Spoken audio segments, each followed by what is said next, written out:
जब बाप ने छोरे का यो खत पढ़ा तो उसकी छाती पे साफ साफ ये घरवाली बोली कि तुम रोज कविता लिखते हो, सुनाते हो, मेरे ऊपर भी कुछ लिखा है?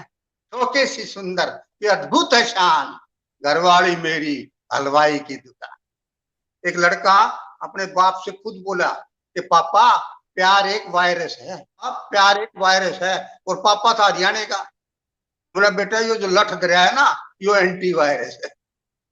कि सब बच्ची के नामकरण संस्कार के अवसर पर, बच्ची के नामकरण संस्कार के अवसर पर दादी ने कमाल कर दिया, अपनी नवजात पोती का नाम इलेक्ट्रिसिटी धर दिया। फिर भी यदि मरो तो रविवार को मरो, क्योंकि और दिनों तो दफ्तरों में काम दोस्तों, ले जाएगा कौन तुम्हें शमशान को। जयतु भारतम। साथियों नमस्कार। बड़े हर्ष का विषय है, आज जयतु भारतम पर हमारे साथ हैं हरियाणवी के एक बड़े हस्ताक्षर सत्यदेव हरियाणवी जी, जिन्होंने 35-40 साल से लगातार हरियाणवी की सेवा की है। तो मैं अपनी ओर से और आप सबकी ओर से हरियाणवी जी का स्वागत करता हूं। हरियाणवी जी, आपका हार्दिक स्वागत है, अभिनंदन है। धन्यवाद सर। हरियाणवी जी देखिए, वक्त कितना बदल गया है। आप लोगों ने जब मंच शुरू किया था और जो परिस्थितियां थी, और आज हम इस तरह से बात कर रहे हैं, तो बड़ा वक्त में बदलाव आ गया है। आपके जमाने के जो समय था, आज से 80 साल पहले की बात देखिए आप और आज की बात देखिए, तो जी किस जी, तरह से देखते हैं इन सारी बातों को? सारी सार सब कुछ बदला है जी। अब तो जी पहले हमने तो अपने गांव में जिंदगी जी है, जी तो जिंदगी गांव की देखी है। तो गांव में जो झोड़ तालाब, कुएं, रहट, और ये पहले पानी जो चलता था, खेती भी कुछ दूसरे ढंग से होती थी। अब तो ट्रैक्टर है, ये है, सब कुछ है। जी तो सब काम जो है अब बदला बदला है, चाहे वो कृषि का हो, चाहे वो खेल कूद का हो। पहले कबड्डी और डंडा बित्ती खेलते थे, कुछ कुछ का खेल, खेल भी दूसरे थे। गांव के जो खेल थे, जी जी कुश्ती लड़ना, ये था बस। लेकिन और ये सब कुछ अब जो है, अब तो सब कुछ हवा बदली हुई है। पढ़ाई लिखाई, फैशन फैशन, और सब कुछ जो है बदलाव दिखाई दे रहा है हर एक चीज। जी। तो हरियाणवी जी, आज के परिवेश को किस तरह से आप देखते हैं? आपको अच्छा लगता है, बुरा लगता है, कितना बदलाव लगता है? सकारात्मक है, नकारात्मक है? देखो जी, बहुत सारी बातें तो देखो समय के अनुसार चलना भी चाहिए, और अच्छी भी बातें हैं।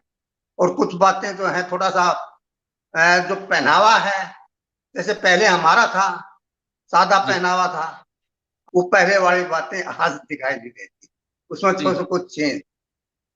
हाँ, पुरानी बातें इसमें कुछ पहले ठीक थी। पहले गीत गजल सब कुछ उसके एक तमाशे और उसके खेल कूद, और वहां के जो मनोरंजन के ढंग थे पुराने जी जमाने में लोगों के, वो भी अलग थे। पहले ये सिनेमा और वगैरह, ये मोबाइल और ये सब कुछ, इनमें जो आजकल बच्चे लगा रहे हैं समय, पहले सिर्फ मनोरंजन का साधन क्या था? भाई गांव में सांग आ जाता था, लोग इकट्ठे हो जाते थे और गा लेते थे सब। उसमें उसका एक सारंगी बजाने वाला आता था, वो सारंगी पर जो है अपनी अपनी बहुत सारी कथाएं, अल्लाह उद्दल की, कभी किसी की कभी किसी की सुनाता था, जैनी चोर की, ये है। तो वो जमाने, कभी कोई रामलीला आ गई तो भी गांव के लोग इकट्ठे हो जाते थे। वो पहले ब्याह शादी भी होते थे, वो भी बड़े मिलजुल करके सब कुछ होता था, सब कुछ मतलब एक ऐसा मेल मिलाप था उस समय का। लेकिन आज वो चीजें नहीं। शहर एक नया है और जी गांव एक पुरानी तहजीब है। वो मैं आपको बता देता हूँ कि मैं कर चला इस शहर को सलाम दोस्तों, हम्म लागे से ही प्यारा अपना गांव दोस्त। इन कारखानों से उड़ रहा से शहर में धुआं, मशीन करे शोर बोल चैन से का, 25-30 गज मिले रहने की जगह, मानसा की भीड़ दम घुटते से यहाँ। कितने सड़क पर हो रहा है ट्रैफिक जाम दोस्तों, लागे से ही प्यारा अपना गांव। मैं शहर देख रहा हूँ, शहर को दिन रात भागता, न पल भर का आराम मानस रहे जागता। इस शहर का फैशन मने ना अच्छा लगता, यहाँ छोरे छोरिया में कोना भेदभाव था। यहाँ झुलसता है दिन, मचलती शाम दोस्तों, लागे से ही प्यारा अपना काम। अच्छा, यहाँ जी पर जो ना, वो पहले गांव में तो एक दूसरे को सब जानते थे, शहर में अजनबी हैं सब लोग। ना प्यार, ना प्रेम प्यार दोस्ती, ना दुश्मनी करो, ना प्रेम प्यार दोस्ती, ना दुश्मनी करो, इस शहर में रह करके कदम कदम पढ़ रहे हो।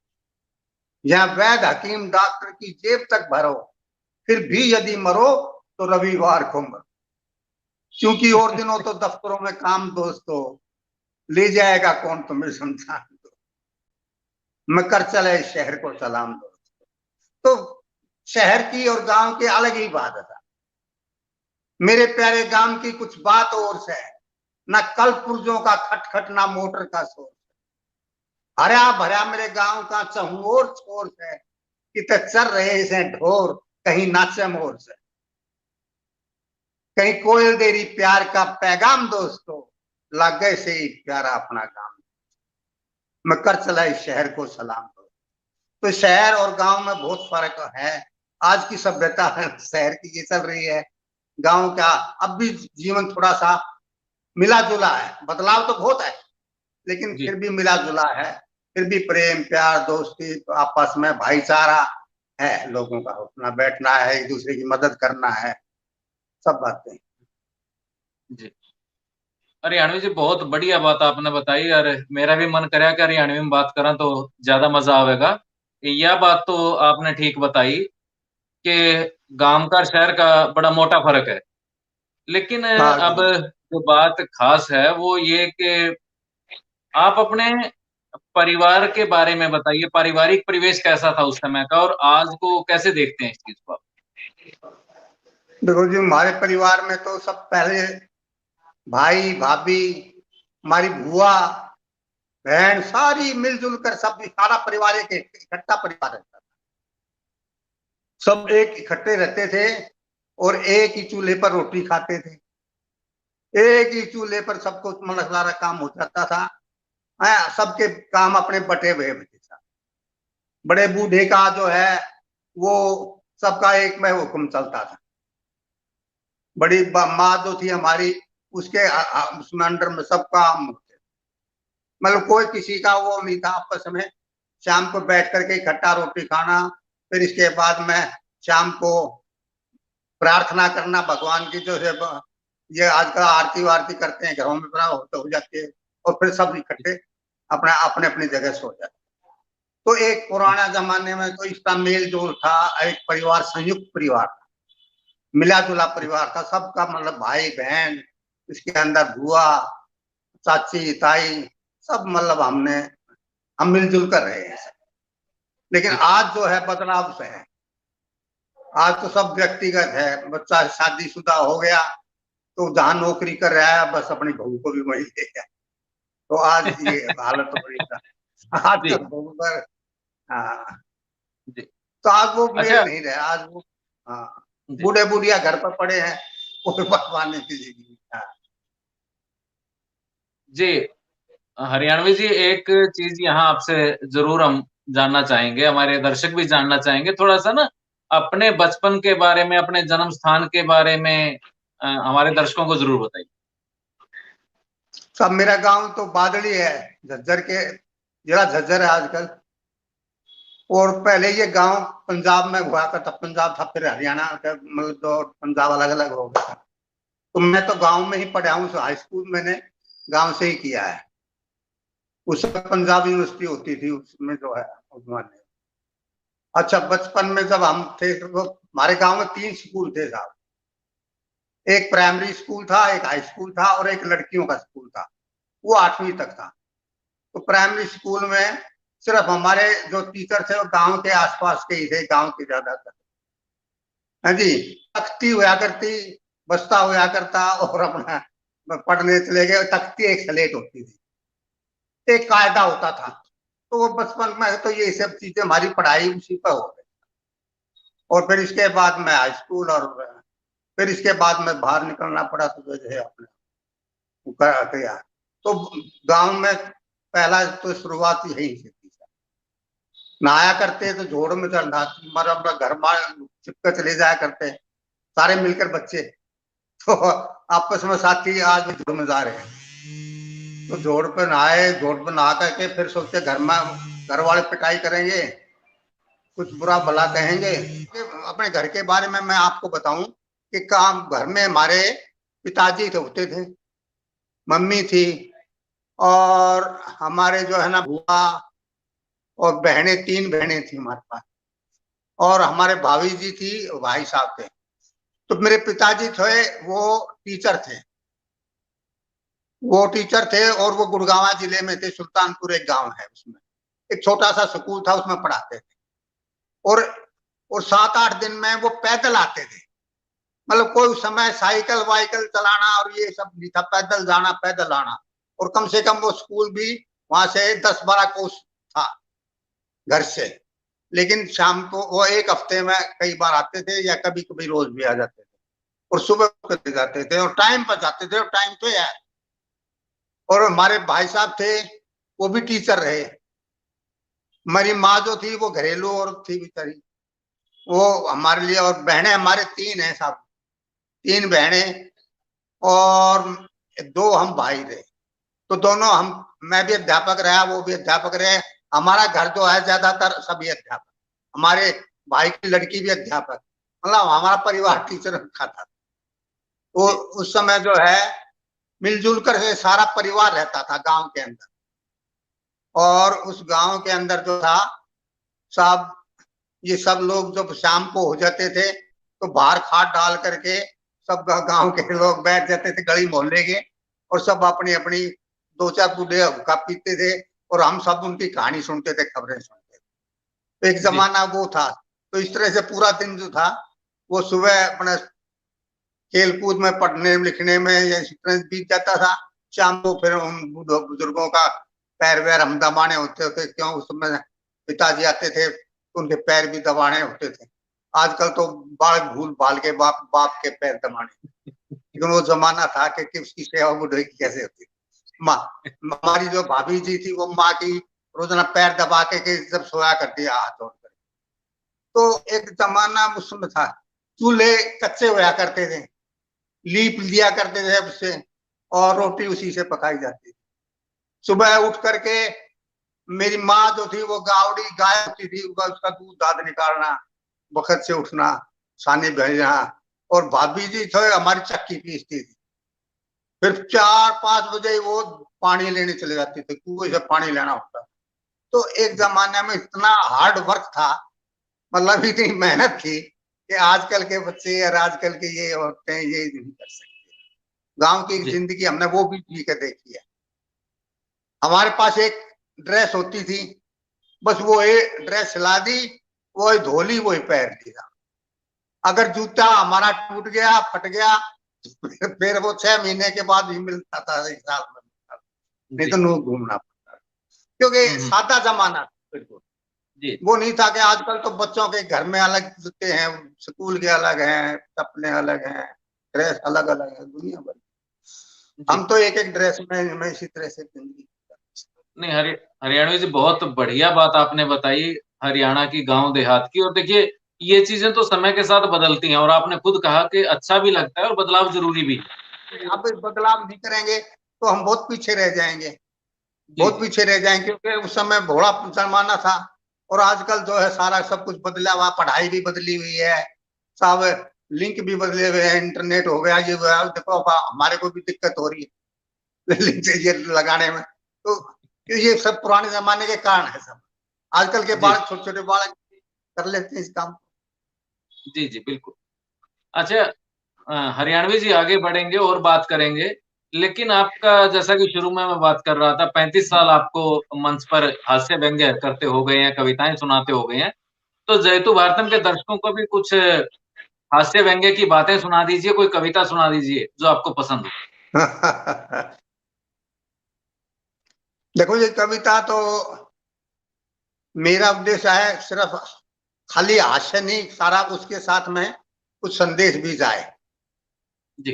देखो, हाँ, जैसे आजकल सरकार का भी अभियान चल रहा है, और आज जो है हम बेटियों से इतना प्यार दुलार करते हैं तो बेटियों की उपेक्षा करते हैं। तब मैंने एक छोटी सी कविता एक 1.5 मिनट की आपको सुना देता कि बेटियां क्या है हमारी, कि सब बच्ची के नामकरण संस्कार के अवसर पर, बच्ची के नामकरण संस्कार के अवसर पर दादी ने कमाल कर दिया, अपनी नवजात पोती का नाम इलेक्ट्रिसिटी धर दिया। हमने कहा दादी जी ये नाम तो हमें अजीब सा लगा है। दादी बोली क्या करूं बेटा, बहुत धक्के खाने के बाद बिजली का कनेक्शन आज ही मिला है। और इसका नाम इलेक्ट्रिसिटी इसलिए धर दिया है कि जब जब ये बैंड बिजली हमें दुखी करेगी, कि जब जब ये बैंड बिजली हमें दुखी करेगी तो ये बेटी ही, केवल ये बेटी ही इन बूढ़ी आंखों में रोशनी भरेगी। जब ये बहुत बढ़िया, हमें बहुत दुखी बढ़िया। करेगी तो ये बेटी ही, केवल ये बेटी ही इन बूढ़ी आंखों में रोशनी भरेगी, पूरे घर को प्रकाशित करेगी और बिजली गुल हो जाने के बाद इन्वर्टर का काम करेगी। और एक और बात जिसने मेरे तन मन को झकझोर दिया, दादी बोली बेटे मेरे घर 2 बेटियां हैं, बेटे होने का मुझे कोई गम नहीं है, क्योंकि मैं जानती हूं कि ये मेरी बेटियां इन बेटों से कम नहीं है, इन बेटों से कम नहीं। जी हरियाणवी जी, बहुत बढ़िया, बहुत बढ़िया, बहुत बढ़िया कविता आपने सुनाई। और श्रृंगार रस की कविता मैं एक आपको सुनाता हूँ, वैसे इस बुढ़ापे में तो नहीं है लेकिन ये कहेगी, लेकिन मैं आपको बताऊं कि जो है ये घरवाणी बोली कि तुम रोज कविता लिखते हो सुनाते हो, मेरे ऊपर भी कुछ लिखा है। तो हमने एक श्रृंगार की कविता वो ऊपर से नीचे उसका वर्णन किया है, वो भी खुश और फिर हम भी। जैसे उपमाएं देते हैं ना, जैसे चांद सा चेहरा, झील सी आंखें, रेशम से बाल, मैंने वो नहीं उपमाएं दी, मैंने बिल्कुल लोकल उपमाएं, नहीं वहीं की आसपास की लोकल उपमाएं। कैसे दिया कि कढ़ाई सा सिर, सेवई से बाल, पूरी सा माथा और हलवे से गाल, जलेबी से कान और पेड़ा सी आंख, इमरती सी बिंदिया और गुंजिया सा नाक, भुजिया से दांत, गुलाब जामुन से होठ, मुंह खुला खुलासा जो लस्सी का पोट, झरनी से हाथ और चमचम सी उंगली, अंगूठा केस है जन दिल बहार पगली, घेवर सा पेट और कमर लचकचाती, कुल लड़सी गर्दन बरनी ना जाती, लड्डू से गोडे और मस्तू सी टांग, भीतर की गर्मी उबलती सी खांड, शरबत सी मीठी तराजू से तेवर, बर्फी खोए की ललचाए देवर, शोके सी सुंदर ये अद्भुत है शान, घरवाली मेरी हलवाई की दुकान। जी बहुत बढ़िया, बहुत बोली, बढ़िया हरियाणवी जी। वारे मेरे हल्दीराम, मैं तेरी राधा और तू मेरा श्याम, वारे मेरे हल्दीराम। जी तो ये बहुत बढ़िया, बहुत श्रृंगार रस ये उसके मनोरंजन के लिए उनको सुनाए, वो भी खुश पर हम भी। जी ये तो बिल्कुल मतलब गजब का हरियाणवी श्रृंगार रस था। अब हमारे दर्शकों को आप बताइए कि जो आपका बचपन था, परिवेश था समाज का, उसका आपके जीवन के ऊपर कितना असर मान के चलते हैं आप? देखो जी वो परिवेश जो था उसी के संस्कार से हम आज इतने बड़े हुए हैं। वो जो परिवेश था और जो समाज वो समय जो शिक्षाएं थी या जो हमें मिलता था बड़े बूढ़ों का और उनका आशीर्वाद मिलता था, लेना होता था, मतलब उस परिवेश में ही आज जो है ना उसी के कारण हम बड़े हुए हैं। क्यों उस समय जो था वो एक जमाना सीधा साधा जमाना था। तो हरियाणवी जी लेखन में कैसे आए, साहित्य में कैसे आए, हास्य व्यंग्य कैसे शुरू हुआ ये सब? ये जब हम पढ़ते थे ना तो उस समय स्कूल के अंदर कल्चरल प्रोग्राम होते थे, सांस्कृतिक कार्यक्रम, जैसे गणतंत्र दिवस पर 15 अगस्त पर बाल सभाएं होती थी। तो उस कार्यक्रमों में मेरे पिताजी मेरे को लिख लिख करके देते थे, प्रस्ताव सुना देते, भाई किसी नेता पर किसी को बात पर कोई भाषण कोई कविता लिख के देते थे, मैं उनको याद करता था फिर वो सुनाता था। इससे कल्चरल प्रोग्राम करते थे तो उनसे थोड़ा मेरा उसमें रुचि बढ़ी है। फिर इसके बाद में जैमिनी हरियाणवी जो है एक बहुत बड़े कवि हैं, वो हमारे परिवार में है बड़े, वो हमारे पड़ोस में जब वो अभी टीचर थे तब वो बैठते थे, वो अपनी अपनी कविता सुनाते थे, वो बड़ी उम्र में थे साहब। तो हम उनकी सुनकर के हम सोचते थे कि हम भी इस स्टाइल लिख सकते हैं। तो हमने भी फिर थोड़ी थोड़ी लिखने की तुकबंदी करने की शुरुआत की, और फिर उसको चेक कराए, तो उन्होंने फिर हमारा मार्गदर्शन किया था। इसमें हमारी रुचि बढ़ती गई। तो हाई स्कूल में, और मैं जब तक टीचर ट्रेनिंग करता था, फिर वहां पर मैं बाल सभा का प्रेसिडेंट बन गया था। तो उसमें भी मैं बाल सभा करवाता था। तो एक कविता हर बाल सभा में मैं अपनी सुनाता था, अपनी बनाई हुई रच। तो इस तरह से दिल धीरे धीरे धीरे धीरे रुचि बढ़ी, कवि गोष्ठियों में जाने लगे। फिर एक दिन जैमिनी हरियाणवी जी जो थे, मेरे को कवि सम्मेलन में ले गए, मॉडल टाउन दिल्ली। वो पहला कवि सम्मेलन था, उसमें बड़े बड़े कवि आए हुए थे। सुरेंद्र शर्मा और ये संचालन कर रहे थे साहब, काका हाथरसी, शैल चतुर्वेदी, गोपाल प्रसाद नीरज, बड़े बड़े कवि थे साहब। जैमिनी हरियाणवी को मेरे को ले गए, तो मैंने एक दो कविता छोटी छोटी वहां सुनाई। तो वहां थोड़ा रिस्पॉन्स अच्छा मिला, तो थोड़ी सी और मेरी हिम्मत बढ़ी, और मैं धीरे धीरे कविता लिखने लगा। फिर ये गोष्ठियों में जाने लगे। आकाशवाणी दिल्ली में जो था, ग्राम संसार कार्यक्रम होता था, उसमें अंदर भी एक मैंने, मेरा पड़ोसी रहता था, उस ग्राम संसार कार्यक्रम काम करता था। मैंने उसको अपनी कविता सुनाई, वो बोला मैं तेरी कविता वहां दिखाऊंगा। तो वहां जो है, उन्होंने मेरे को बुलाया। फिर मैं वहां भी 4-5 साल कार्यक्रम मेरे वहां चले, रोहतक भी गया। फिर मैं इस तरह से दूरदर्शन पर थोड़ा थोड़ा थोड़ा धीरे धीरे कवि सम्मेलनों में आने जाने लगे, और थोड़ी थोड़ी रुचि बढ़ी। इससे 30 35 साल से ये चल रहा है। जी, जी। तो हरियाणवी जी, बहुत ये तो बहुत बढ़िया जानकारी आपने दी, पर पहली रचना जब आपने लिखी और उसके बाद जी जैसा अभी आपने मंच का ज़िक्र किया कि शैल चतुर्वेदी की आपने बात की, सुरेंद्र शर्मा की आपने बात की, काका जी हाथरसी की जी। आपने बात की, तो उस हाँ दौर हाँ। में कोई ना कोई ऐसी घटना ज़रूर घटी होगी, जो आपको आज तक याद होगी, और यहाँ मैं चाहता हूँ कि आप हमारे दर्शकों को सुनाएँ कुछ 1-2 घटनाएँ जो विशेष आपको याद रहती हों। उस समय नए नए हम थे मंच पर, तो कभी कभी हवा, जो जो कुछ हम पढ़ना चाहते थे, हैं, उतनी देर में वो नए होने के कारण श्रोताओं का शोर शुरू हो जाता था। तो हमें भाई कई बार हुटिंग भी होनी पड़ी और बैठना पड़ा। और इस तरह से हमारे साथ ये एक आध बार ऐसा हुआ। हरियाणवी जी, जब आज मंच पे आप जम जाते हैं, जी तो जी। वो वक़्त याद आता होगा, बड़ा अंतर है। आज पहले हुटिंग होती थी, आज तालियाँ बजती हैं, लोग हाँ, खिलखिला के ये हँसते ताली हैं, आज तो वो भी हो बड़ा जाती है, हुटिंग तो अब भी हो जाता है। कई बार अच्छा। ऐसा होता है, शरारती बच्चे बैठे होते हैं, या आदमी में उठ करना होता है, या सुनने वाले नहीं होते, कविता के प्रेमी नहीं होते, तो वो कर देते हैं। अच्छा, आपके पसंदीदा हरियाणवी के या हिंदी के कवि साहित्यकार कौन-कौन? मेरे तो जी देखो, शैल चतुर्वेदी जो थे, बहुत पुराने, वो तो अब चले गए, भगवान प्यारे हो गए। लेकिन उनसे मैंने व्यंग देखना सीखा था उससे, मेरे वो। और इसके बाद में एक वो अशोक चक्रधर जी हैं, महेंद्र शर्मा जी हैं, और जैमिनी जी तो है ही मेरे मार्गदर्शक। वो तो मैं, उन्होंने मेरा मार्गदर्शन किया, कविताएं उन्हीं से मैं दिखाता था, और वही ठीक करते थे। वो मेरे मार्गदर्शक भी रहे। लेकिन मैं ये सोचता था कि हास्य में साथ साथ कुछ व्यंग और संदेश भी होना चाहिए, तब कविता सार्थक होती है। खाली हास्य हास्य की कविता ठीक नहीं होती है। तो उसके अंदर संदेश जाए, तो जनता पर थोड़ा अच्छा प्रभाव भी पड़ना चाहिए। तो हास्य और व्यंग जरूरी होना चाहिए कविता में।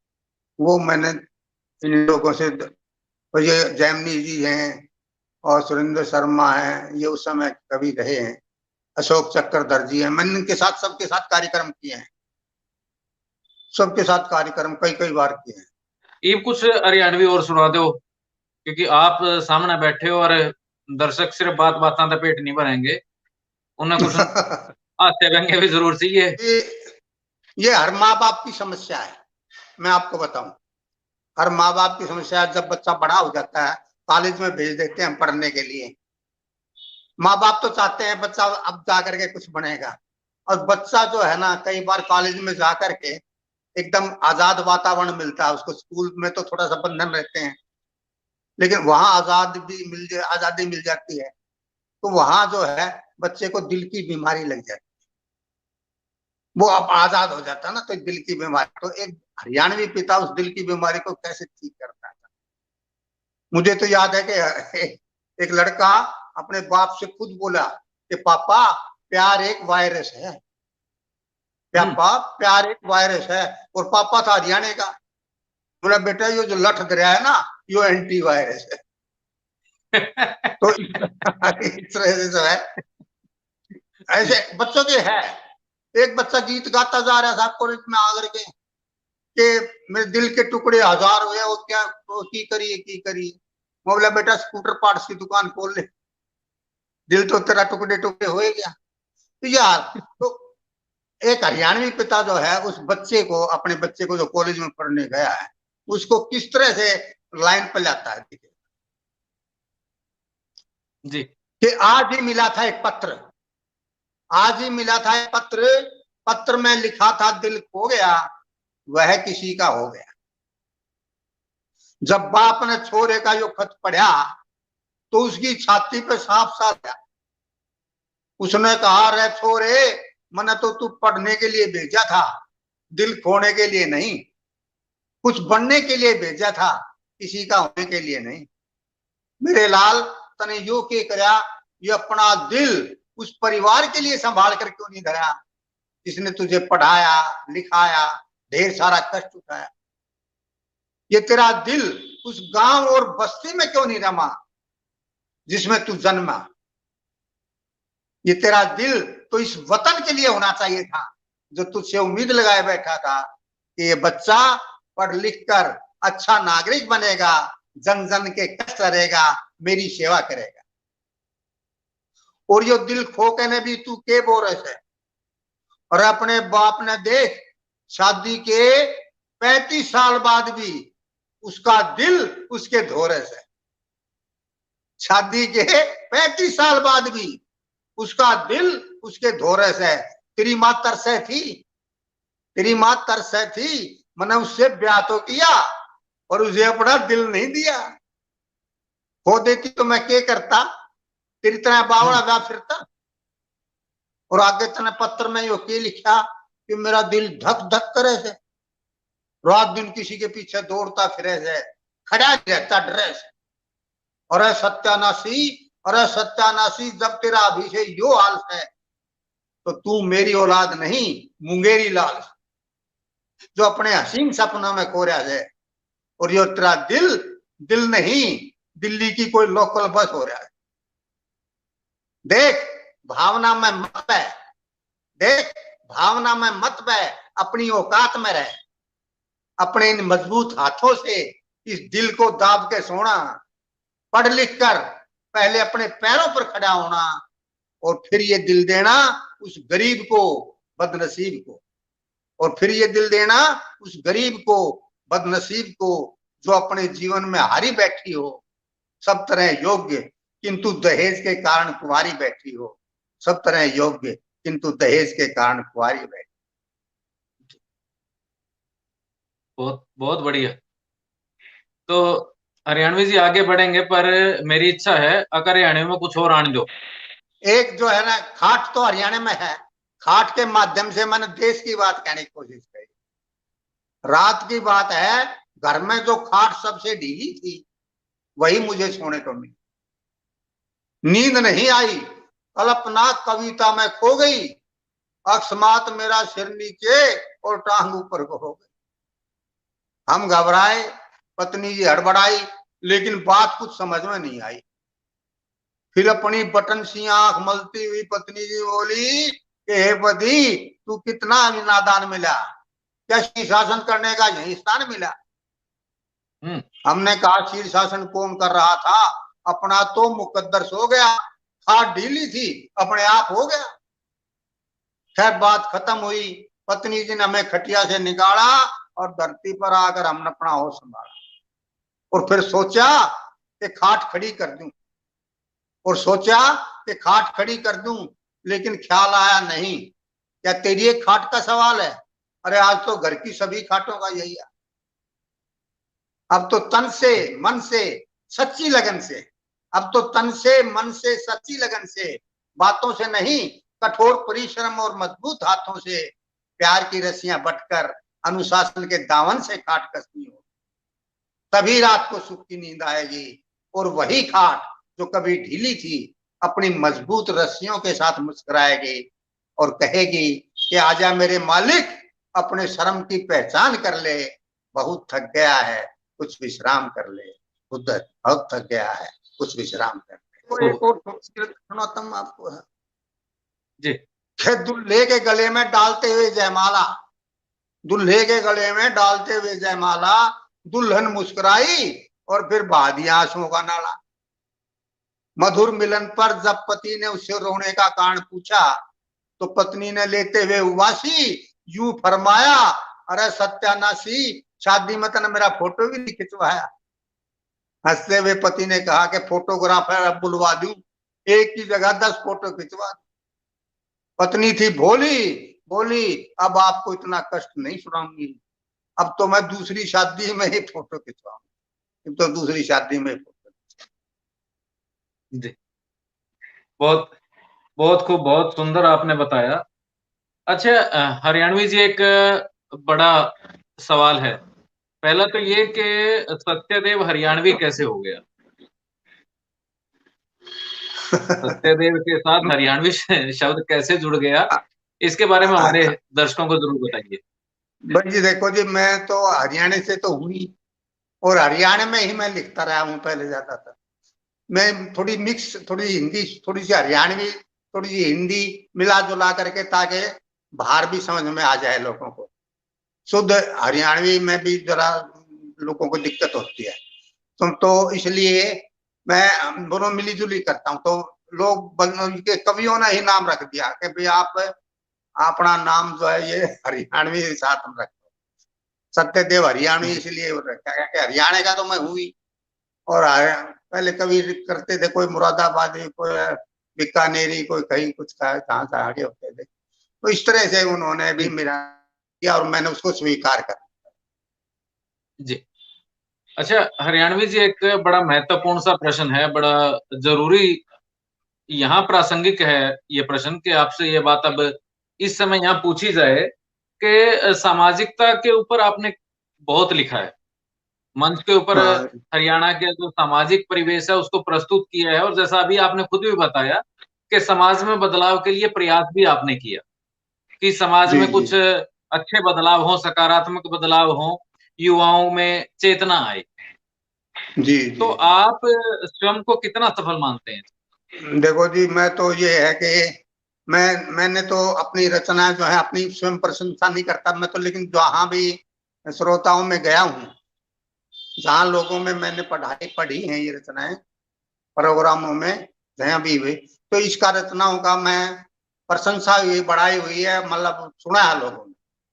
तो इसलिए मैं सोचता हूँ ये रचनाएं सफल ही रही है, क्योंकि उन्होंने बहुत ध्यान से सुना भी है और मतलब जो है फिर बाद में मतलब बधाई भी दी है, ये भी किया है।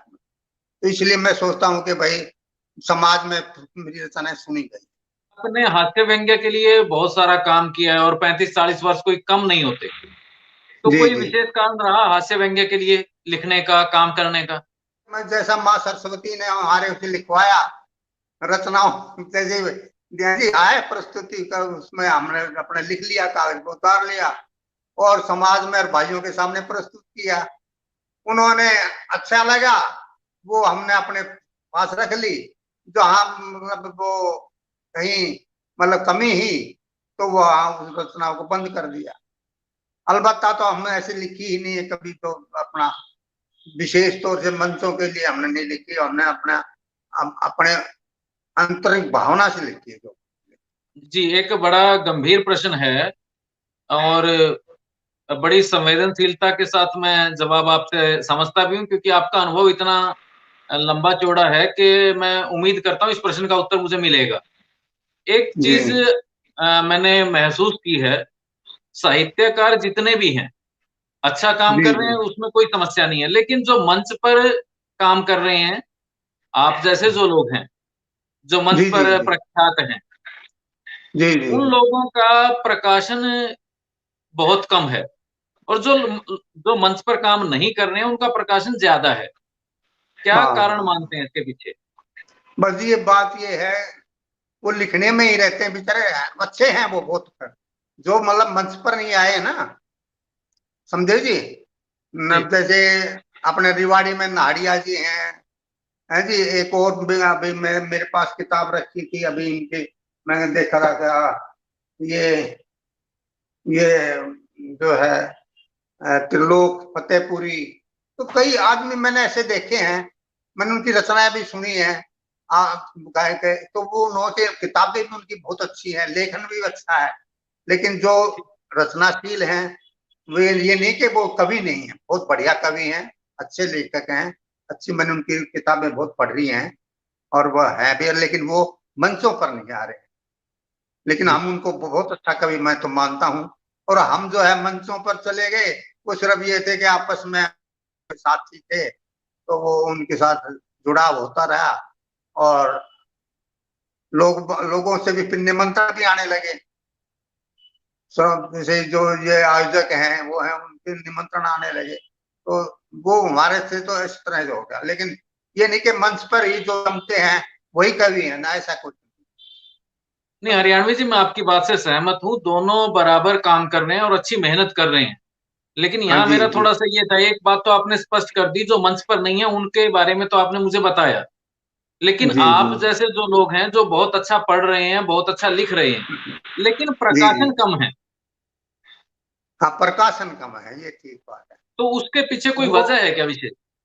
हाँ, बस मेरी मेरी वजह तो ये रही है साहब, कि मैं इस पर प्रकाशन पर मतलब जितनी रचनाएं मैं लिखता रहा, और मैं फिर जब मंचों पे जाने लगा, तो जो कुछ मेरे से निकला तो वो मैंने इकट्ठी कर ली। कुछ रचनाएं ऐसी थी कि उस जमाने में हमारे को ये नहीं था कि पुस्तक छपवानी है या ये इकट्ठी करनी है, तो वो सब चीजें जो थी, जैसे बच्चों के बारे में हमने पहले स्कूल में पढ़ते थे, और या पढ़ाते थे बच्चों के लिए, टीचर था मैं तो उनके बारे में जो लिखा, बच्चों को सांस्कृतिक कार्यक्रम, वो सब चीजें जो ना, वो हमारी जो है, हमने वो जो रचनाएं जितनी भी थी वो सब गुम हो गई, मतलब हमने जी, लिख कर संग्रह नहीं किया, संग्रह नहीं कर पाए, इसलिए कम लेखन हुआ। और जी, कुछ ये मंचों पर जाने से बस समझो इन्हीं बातों में ही तुम सोच लिया कि बस हम तो बड़े बड़े हो गया, कभी हो गए, तसल्ली हो गई, इस तरह से, जी, जी, मतलब एक तसल्ली, हाँ आगे नहीं बढ़े बात। अगर अगर अगर जो है देखो, कविता तो, धर्म तो यही है कि आदमी को रोजाना कुछ ना कुछ लेखन को अपने कलम चलाते रहना चाहिए, ताकि जी, जो माँ सरस्वती से वरदान मिला है, तो ये नहीं कि किताब निकले चाहे ना निकले, है जी, मंचों पर भी हम कोई सुने ना, लेकिन कुछ रचनाएं तो ऐसी होनी चाहिए। और मनोरंजन तो बस ये किताब हम लेखन नहीं लिख पाए, इसलिए कि वो हमने इस पर ज्यादा ध्यान दिया ही नहीं, कि भाई ये इकट्ठी करनी है, किताब छपवानी है, इसलिए गड़बड़ रहेगी। अब तो हम जी, भी सोचते हैं यार, इतने लोगों ने लिख दिया और हमारी तो रचनाएं ऐसे ही इधर उधर हो गए। तो देखो जी, सपने में बड़ी दिक्कतें हैं, थोड़ा हर आदमी को पास पैसा भी चाहिए, हर एक आदमी तो मतलब अकादमी वगैरह भी सब दे ले लेती है थोड़े बहुत, लेकिन वो भी एक आध पुस्तक निकाल दी किसी की, तो ले गए तो पहुंच गई, लेकिन हर एक आदमी की तो वो भी नहीं निकालती। तो ये अपने पैसे से जब छपन करवाओगे छपाओगे तो उसके अंदर बहुत पैसा लगता है, फिर उस पैसे से उसको बिक्री करने के लिए, या उसको लोगों तक पहुंचाने के लिए, पाठकों तक पहुंचाने के लिए, उसके लिए भी आदमी को फिर थोड़ा चाहिए कि भाई कि किसी तरह पाठकों के पास पहुंचे, वो भी समस्या होती है। तो इसलिए आदमी जो है वो फिर इसकी तरफ जो है ना थोड़ा वो हो जाता है कि तो उसको पास पैसा 20-30 हजार रुपये लगाओ इसमें छपाने के लिए, फिर उसको पाठकों तक पे पहुंचाना भी बड़ा मुश्किल होता है, वो फिर जी, अपने यार दोस्तों में ही रह जाती है और पहुंचती नहीं है, जब तक इसका मतलब जी। प्रसारण नहीं हो, और या उसको कोई मतलब बुक सेलर या ये नहीं ले, तो तब तक उसके लिए बड़े मुश्किल होती है, लेखकों के सामने ही समस्या आती है। जी, बहुत से अपने पैसे वाले हैं या जो संपन्न है थोड़े से, वो अपने छपवा लेते हैं अपने शौक के लिए, छपा करके रख लेते जी। हैं, लेकिन ज्यादा वो नहीं होती। आपकी बात से सहमत हूँ हरियाणवी जी, और बहुत सही बात आपने बताई। और इसमें जो गौरतलब बात है, जो निकलने वाली समझने वाली बात है, वो बात बिल्कुल सही है कि हर व्यक्ति प्रकाशित करवा पाए ये जरूरी भी नहीं है। लेखन और हाँ, प्रकाशन दोनों अलग अलग चीज हैं। तो बिल्कुल बिल्कुल। आपने आपने हरियाणवी में ज्यादातर, जहां तक मैं समझ पाया, कविताएं लिखी हैं, जी प्रकाशित जी। हुई हैं पत्र हाँ पत्रिकाओं मैं में, हरिगंधा जैसी हाँ पत्रिकाओं में प्रकाशित होती रही हैं। हाँ, पहले मैं गांव में था तो हरिगंधा साहब मैं सम जुड़ा हुआ था, तो शौक भी था, तो भेजता था मैं रचनाएं मौसम के हिसाब से। जैसे तीज त्योहार आ गए, जैसे तीज का मौसम आ गया तो तीजों पर ही लिख दिए अपने पहने की किस तरह से आती है वो, हरियाणा पर लिख दिया अपने देश। तो इस तरह से मतलब हर उस पर दिवाली पर आए तो दिवाली के बारे में सोचा और कुछ रचना भेजी, तो कोई रिजेक्ट हो गए, कुछ पास हो गई। तो इस तरह से मैं जुड़ा रहा उनसे थोड़ा बहुत। हरियाणा गंधा से, हरियाणा में जो हरिगंधा है उसमें मेरी रचनाएं 4-5 पहले छपी है। इस समय हरियाणवी कविता का जो भविष्य है, आप क्या जी देखते हैं? जी। आपकी नजर में क्या है? देखो जी, हरियाणवी कविता का भविष्य बहुत अच्छा है वैसी। और अपने प्रदेश की भाषा है, बोलचाल की भाषा है, ये पसंद भी की जाती है। हरियाणा के चुटकुले तो बहुत ही पसंद किए जाते हैं, जब जहाँ भी जाते हैं ये सारे कवि जो हैं वो हरियाणवी चुटकुले सुना करके जनता का पहले मनोरंजन करते हैं। तो हरियाणा की भाषा को लाइक तो किया जाता है, हरियाणवी बोली को लाइक किया जाता है। पर ये जो शुद्ध भाषा है ना हरियाणा की, वो हम ही समझ सकते हैं। बाहर उस शब्द शुद्ध शब्दों को इस्तेमाल करोगे तो उतना वो बेचारों की समझ से ऊपर निकल जाती है कई बार। कुछ हरियाणवी हो कुछ मिला जुला हो, ऐसी आजकल का मिला जुला का काम करोगे तो बहुत बढ़िया। हरियाणवी भाषा को बहुत लाइक करते हैं। मैं भी हरियाणवी की धरती को, माँ को भाई नमन करता हूँ। इस धरती में हम पैदा हुए, यहीं से हमें सब कुछ सीखा है, इसी मिट्टी में पड़े हैं और इसी मिट्टी की सुगंध में जो है सब कुछ मिला है। तो हरियाणा के लिए तो भाई हम, नमन है हमारे लिए बहुत। हरियाणवी भाषा जो है जी खूब पसंद की जाती है, बोली जो है। मैं तो हरियाणवी में ज्यादातर करता हूँ। और भी जी। बहुत हरियाणवी, तो हरियाणवी का भी बहुत है। हलचल हरियाणवी है, सैमनी हरियाणवी है, और बस बहुत है जो हरियाणवी में लिखते हैं। हरियाणवी जी जी बोली सुनी जाती है, पढ़ी जाती है। आ, और जो है दूर दूर तक जो है, मैंने पूरे देश में ये हरियाणा में हरियाणवी बोली की कविता सुनाई है, ऐसी बात नहीं है। तो वहां लाइक की गई, मतलब लाइक की गई है तो लोगों ने पसंद किया है। भविष्य बहुत है, अच्छा है, उज्जवल भविष्य है। और अपनी बोली को, अपनी संस्कृति को कभी भुलाना नहीं चाहिए। मैं तो कहता हूँ जी। इसी, क्योंकि अब हाँ इससे ही बढ़ चढ़ करके हम पल बढ़ करके आगे बढ़े हैं। तो इसको कभी नहीं भुलाना चाहिए। हाँ, समय के अनुसार थोड़ा बहुत बदलाव करते रहना चाहिए, कोई फ्लेक्सिबल लचीला होना चाहिए, चाहे जी भाषा जी। में हो चाहे किसी बात में हो। बिल्कुल सख्त आदमी जो बिल्कुल एक बात को पकड़ पकड़ के रह जाएगा ना, तो फिर वो तो वहीं रहेगा। और जो साथ साथ मिलजुल करके हवा के साथ चलेगा वो आगे बढ़ेगा। हम जानना चाहेंगे कि हरियाणवी जी को खान पान व्यवहार में क्या पसंद है? खान पान में मैंने तो ये हरियाणा की सारी चीजें, अब मैं यहाँ दिल्ली में रहता हूँ तो, लेकिन हम जैसे सर्दी आती है खिचड़ी खाते हैं सब, बाजरे की खिचड़ी जरूर। मैं बाजरा ले आता हूँ, कुटवाता हूँ और फिर उसके खिचड़ी बनवा के खाते हैं। तो हरियाणा की खिचड़ी है। जैसे गर्मी में राबड़ी रूबड़ी बनाई जाती है तो वो भी बनाते हैं। हरियाणा भी सारी चीजें पसंद है हमारे को।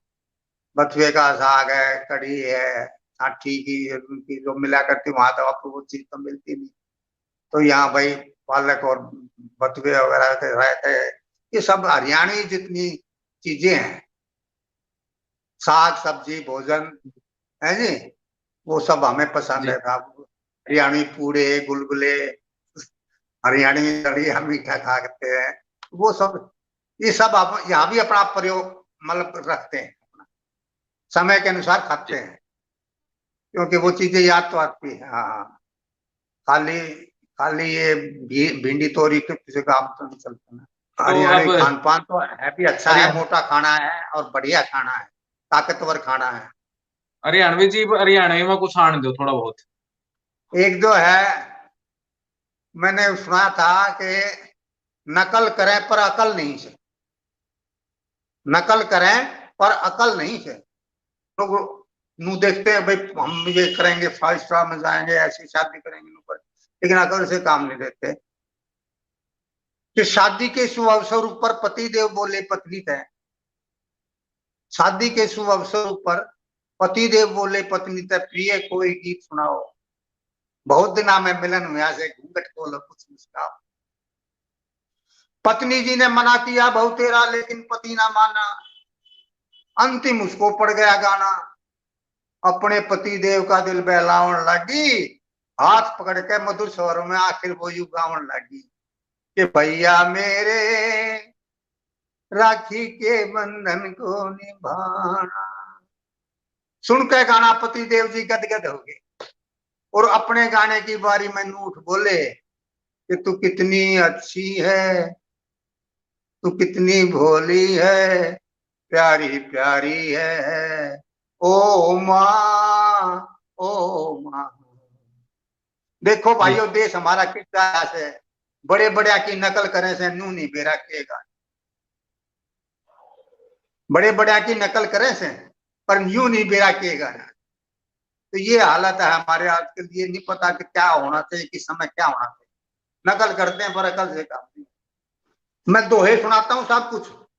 खोए के दिन लद गए, खोए के दिन लद गए, दूध गया है सूख,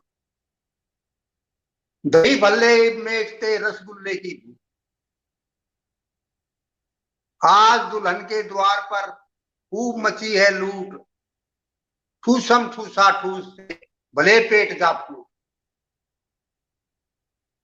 सब्जी बिखरी पैंट पर, जी भीड़ में भिड़ी प्लेट, चटनी पड़ी कमीज पर, हो गया मलिया में। घंटे 3 बारात के, घंटे 3 बारात के मतना प्यारे ऐठ, खड़ा खड़ा ही जीम ले और गाड़ी में बैठ, बुढ़ा दारू पी गया, बूढ़ा दारू पी गया, ओरे करे मखोल, तू तक तूतिया बाजन ला गया ढोल,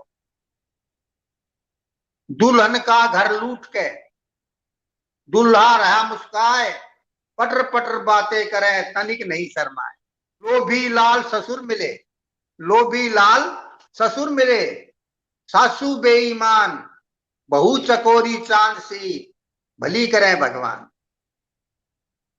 जी कितना अद्भुत खेल है यो शादी का खेल, कितना अद्भुत खेल है यो शादी का खेल, बहू ले आई दहेज में खुद मिट्टी का तेल, एक दानव से कम नहीं यह दहेज सुख हंत, आओ सब रल मिल करें इस दानव का अंत, आओ सब रल मिल करें इस दानव का अंत। ये दहेज न मिलने पर जब सास ने बहू को ताना मारा तो छोरे ने अपनी मां को प्यार में फटकारा, बोला मां दहेज जैसी बात को तू दिल से हटा दे, बहू में के कमी से मैंने नू तो बता दे, अरे 2 in 1 सी प्यारी और टेबल फैंसी नाट, स्कूटर सी चाल मोटरसाइकिल सी दाट, अपने रंगीन मिजाज में यानी अनूठे अंदाज में, अपने रंगीन मिजाज में यानी अनूठे अंदाज में जब जो मुस्कुरावस है तो इसी लागे से जन टीवी में चित्र हारा, और पूरी तनख्वाह ने देने पर जब तू पिताजी ते चील की तरह लड़े से तो वही बहू तुम दोनों के बीच में फ्रीज का काम करे।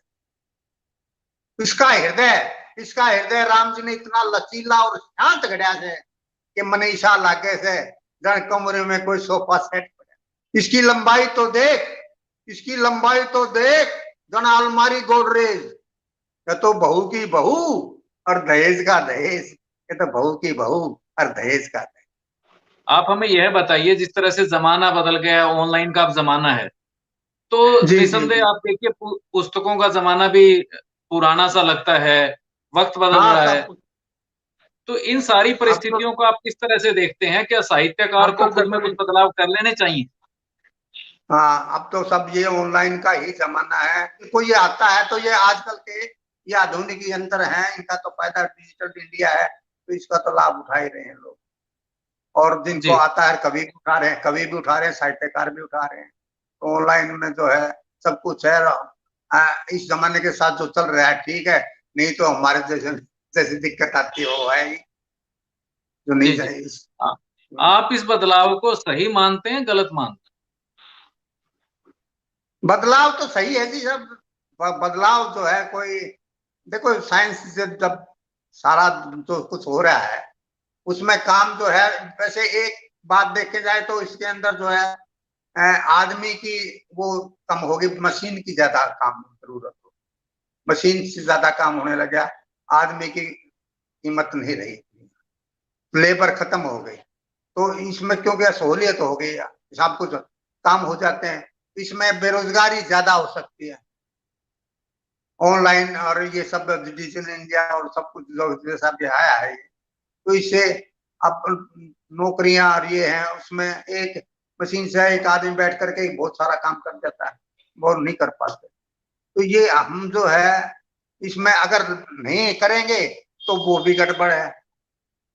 ऑनलाइन हो चाहे कुछ भी हो, चाहे ये है डिजिटल इंडिया है, ये जमाने के साथ तो चलना ही पड़ेगा और देश को चलना भी चाहिए। इसी के साथ ही जो है ये आगे बढ़ेगा, कोई नहीं तो फिर बहुत पीछे रह जाएगा। हैं? युवा साहित्यकारों के लिए क्या कहना चाहेंगे? बस युवा साहित्यकार को मैं यही कहना चाहूंगा साहब कि अपना जो है एकदम आगे बढ़ने की ये मत सोचो, पहले लेखन खूब अच्छा करो, लेखन करो, माँ सरस्वती की कृपा से कुछ लिखो और अच्छा लिखो जो समाज में संदेश भी दे, कुछ बातें करें, मनोरंजन भी हो तो वो शिष्टता के साथ हो, जिसमें भाई बहन बाप बेटा सब बैठ करके सुन ले उस चीज को, ये नहीं अश्लीलता नहीं आनी चाहिए। तो एक तो मैं युवाओं को ये कहता हूँ कि भाई अच्छा लिखना चाहिए और ऐसी रचना लिखते हो जिसके अंदर कोई बात भी हो है, और ये है समाज में जो है वो समझी जाने वाली भी हो। ये भी बात नहीं है कि आप इतनी कलिष्ठ रचना लिखो या इतनी कष्ट शब्दावली लिख दो कि वो जो लोगों को तुम सुनाओ या बताओ तो बार बार उसके अर्थ समझाने पड़े, तब वो समझ।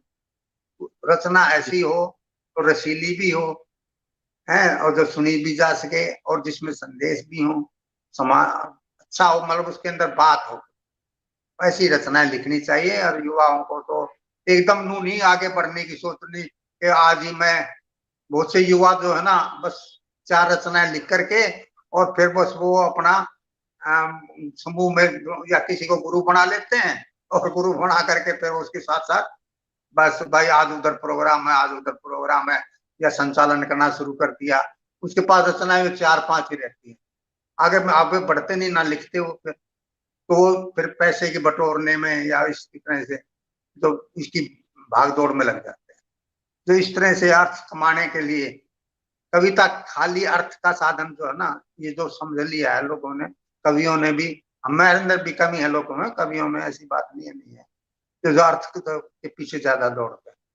लेकिन क्योंकि कविता जी, लिखी है या आपके पास कुछ गुण है, धन है, जैसे बाबा संत लोगों के पास कुछ ज्ञान है तो वो उपदेश देते हैं, लेकिन ऐसे पास हमारे पास कविता है तो वो हमें दूसरों को देनी चाहिए, बांटनी चाहिए उसको।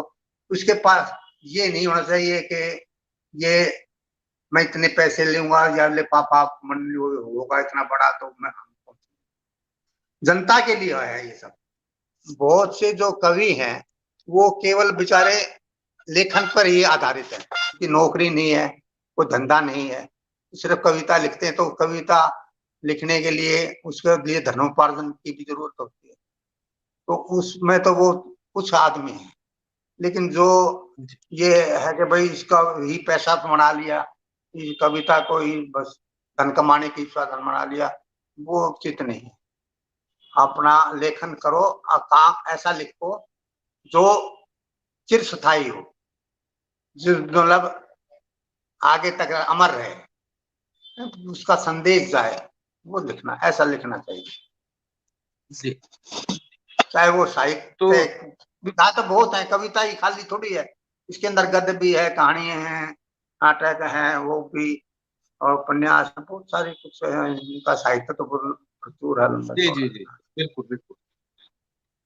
जी। सुननी पड़ी चपैड़ गाम की, सुननी पड़ी चपैड़ गाम की, बदला हरियाणे का रंग, सुख दुख कोई हाँ पूछे कोन्या, हर मानस का बदला ढंग, हाँ हाँ हाँ देख के भाई न भाई, इब राजी कोन्या हाँ आड़े, हाँ रही हाँ समाई मन में कोन्या, घर भाई का भाई जाड़े, हाँ हाँ। चाकू कट्टे, चाकू कट्टे मिले जेब में, वाह वाह ओया देख देख में दंग, चाकू कट्टे वाह। मिले जेब में, ओया देख देख हाँ में हाँ दंग, सुननी पड़ी बिल्कुल। चपेड़ गाम की, बदले हरियाणे का रंग। जी, तो आप समाज के लिए क्या कहेंगे?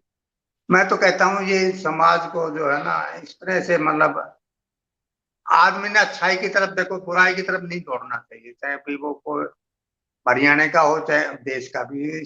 ऐसा काम नहीं हो इसमें समाज में माँ बाप को नीचा देखना पड़े, परिवार को नीचा देखना पड़े, अपनी जिंदगी को खराब करना पड़े। तो ये युवा पीढ़ी जो है वो इस तरह से, जैसे आपने बताया कि भाई सबको और ये मिलेगा, या व्यसन करते मिलेंगे, शराब बीड़ी नशा, ये करना वो करना, ये युवा पीढ़ी को इनसे सबसे दूर हो करके और मतलब आप समाज के लिए उपयोगी बनना चाहिए। मैं कहता हूँ जी हमारे जी हमारी संस्कृति, हमारे पिछला अपना इतिहास देखते हुए सब हमें जो है आगे से प्रेरणा लेते हुए चलना चाहिए, आगे बढ़ना चाहिए।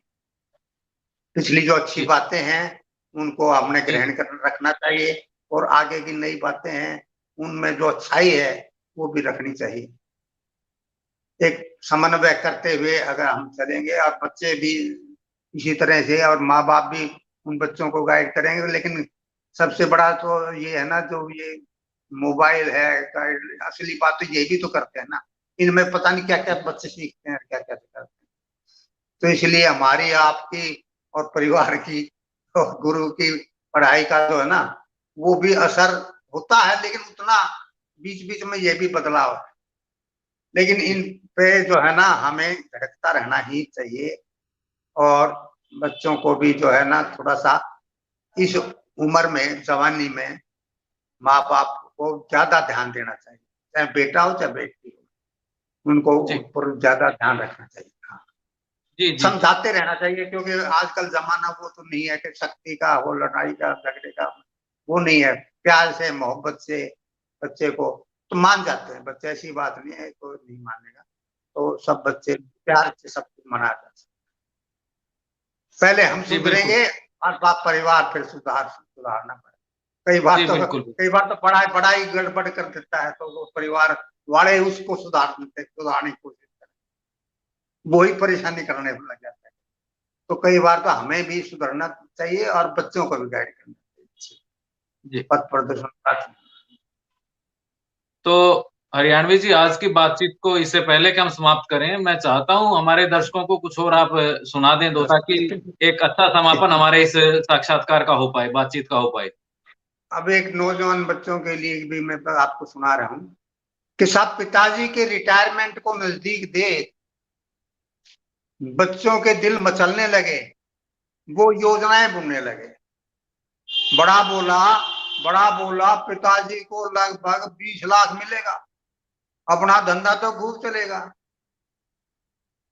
नौकरी के पीछे बहुत दिन जूतियां तुड़वा ली, सरकार ने भी अपनी ऐसी तैसी करवा ली।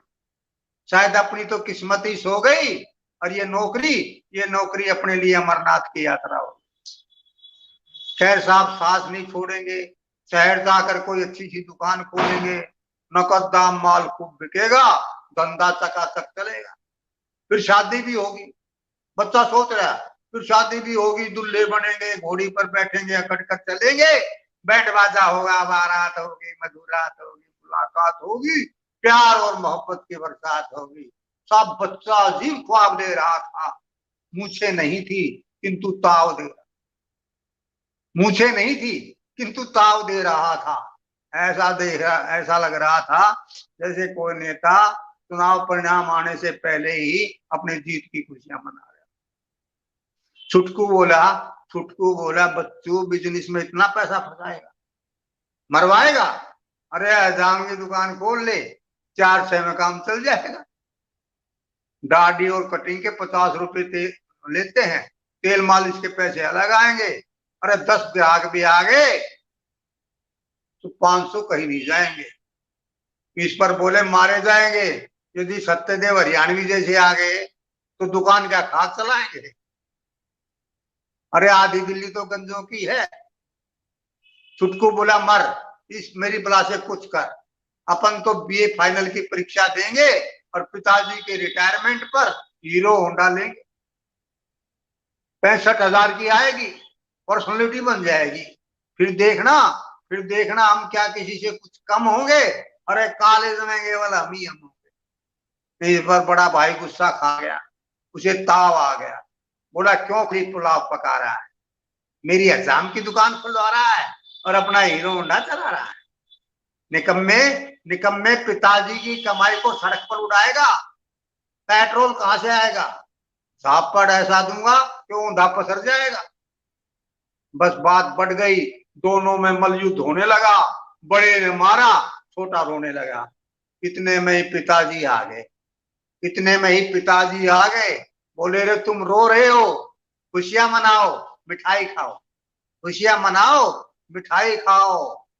मुझे 2 साल का एक्सटेंशन और मिल गया है। सुनते ही बच्चे सन रह गए। बोले पिताजी भगवान के लिए ऐसा न कहो, पिताजी भगवान के लिए ऐसा न कहो, मेरी शादी बिखर जाएगी। और दूसरा बोला कि मेरी हीरो होंडा क्या तू अभी नहीं आएगी? पिताजी मौन थे, चुप थे, कुछ चिंतित नजर आ रहे थे। इसलिए नहीं कि ये बच्चे मेरे भविष्य निधि, मेरे फंड को डकार जाएंगे, बल्कि इसलिए कि पंख होते हुए भी क्या ये मेरे बच्चे कभी उड़ पाएंगे? कि पंख होते हुए भी क्या ये मेरे बच्चे कभी उड़ पाएंगे? अरे दोष किसका है, व्यवस्था का या इनके सोच का? कुछ समझ नहीं पा रहे थे। बस यही प्रश्न उसके दिमाग को कचोटे जा रहे थे, बस यही प्रश्न उसके दिमाग को कचोटे जा रहे थे, बस यही प्रश्न उसके दिमाग को। जी बहुत बढ़िया हरियाणवी जी, बहुत अच्छा लगा। और आपने इतना समय दिया। हम अपनी ओर से, दर्शकों की ओर से ईश्वर से प्रार्थना करते हैं आप स्वस्थ रहें और इसी तरह से हमें हंसाते गुदगुदाते रहें, साहित्य सृजन करते रहें। ईश्वर से हमारी यही प्रार्थना। अब धन्यवाद। आपका बहुत बहुत धन्यवाद और अनुमति चाहेंगे। नमस्कार। तो धन्यवाद साहब, धन्यवाद आपका भी बहुत बहुत।